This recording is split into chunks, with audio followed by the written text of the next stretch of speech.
मुस्तफ़ा करीम बैठे थे तो सैयदा आयशा सिद्दीक़ा रदी अल्लाह ताला ने अर्ज की, या रसूल अल्लाह सल्लल्लाहु अलैहि वसल्लम, वो देखें सैयदा फातिमा आ गई है, वो देख के बीबी साहबा बगैर बताए आ गई।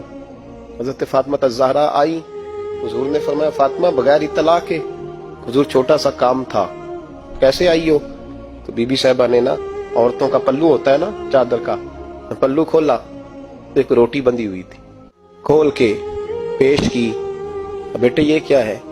अब्बा जी कई दिनों से घर में रोटी नहीं पकी थी, आज अली कुछ जौ लाए थे, पीसे हैं, चंद रोटियां बनी हैं। तो बच्चों ने तो खा लिया, तो मेरे सामने भी एक रोटी आई थी, मैंने लुकमा तोड़ा है तो मुझे ख्याल आया पता नहीं मुस्तफा ने खाया है कि नहीं खाया, पता नहीं हुजूर ने रोटी खाई है कि नहीं। तो हुजूर मैं लेके हाजिर हो गई हूँ, मेहरबानी फरमाए। फरमाया बेटे बैठ जा। हजरत फातिमा भी बैठ गई। सैयदा आयशा कहती हुजूर भी बैठ गए।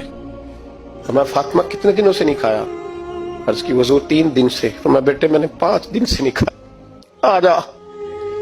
दोनों बाप बेटी मिल के खाते हैं। रोटी 2 हिस्सों में हुजूर ने बांटी। फरमाया चला जी तू खा, आदि मैं खाता हूँ। हजरत फातिमा ने लुकमा तोड़ के मुंह में रखा, रो पड़ी, हुजूर 5 दिन से नहीं खाई। और मैं बेटे चुप कर, हमारा दुनिया से क्या ताल्लुक, एक पुल रह गया है बस, अल्लाह फिर जन्नत की सारी नेमतें